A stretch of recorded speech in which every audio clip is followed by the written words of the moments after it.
Pour ne rien manquer, abonnez-vous maintenant. Bonjour Elisabeth Lévy.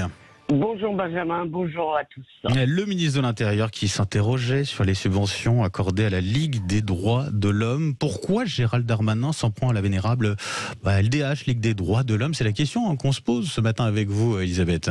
Peut-être parce qu'elle n'est pas si vénérable que ça, cher Benjamin. Alors je rappelle, donc lors de son audition devant les sénateurs et les députés sur le maintien de l'ordre, ses auditions d'ailleurs, le ministre a critiqué l'action de la LDH. Depuis quelque temps, cette Ligue des droits de l'homme envoie des observateurs dans les manifestations. Ce sont des observateurs autoproclamés des pratiques policières, tonne un sénateur LR appelé Bonhomme, je crois. Tout le monde a le droit d'observer, bien sûr, mais comme l'a rappelé Gérald Darmanin, ces observations n'ont aucun statut officiel. Alors la LDH a aussi attaqué l'interdiction des manifestations non déclarées pour la soirée du 1er au 2 avril, alors même que toutes ces manifestations avaient dégénéré en violence précédemment. À Sainte-Soline, ils ont aussi attaqué l'arrêté interdisant de transporter des armes et surtout, ils ont été à l'origine d'un énorme bidonnage, d'une énorme manip, prétendant que les forces de l'ordre avaient sciemment empêché les secours d'arriver à Sainte-Soline pour les blessés.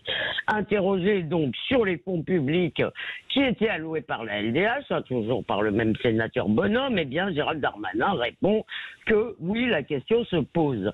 Et alors là, toutes les nuances de gauche y vont de leur protestation. C'est un festival de glapissement sur la liberté d'expression assassinée, etc. Le patron de la Ligue des droits de l'homme, Patrick Beaudouin, se demande, lui, si on vit encore en démocratie.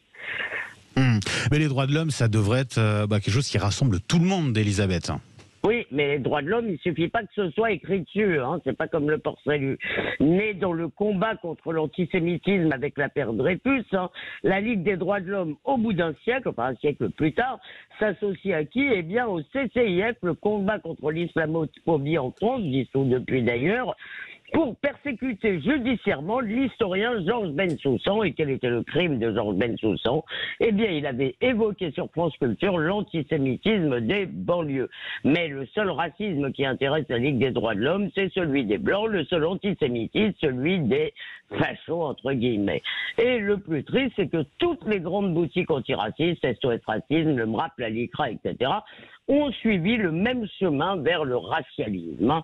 Alors, quand la faiblesse de la police sidère les citoyens, que des policiers sont blessés quotidiennement, que d'autres ont été tués d'ailleurs, sur la page d'accueil de la Ligue des droits de l'homme, que lit-on?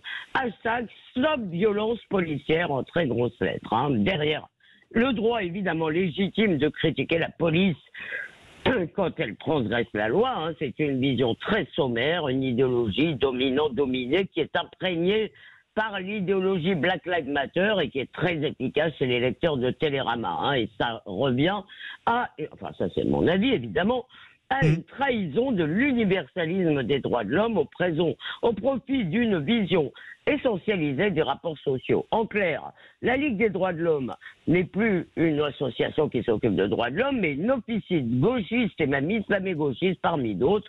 D'ailleurs, ils viennent de recruter Edoui Plenel les Bénards. Alors bien sûr, la liberté de la Ligue des droits de l'homme est sacrée, et je me battrai bien sûr pour qu'elle puisse défendre ses déplorables idées. Mais pas avec mes impôts, tout de même. J'en ai marre de financer toutes les lubies idéologico-politiques de l'époque pour les bonnes œuvres de gauche.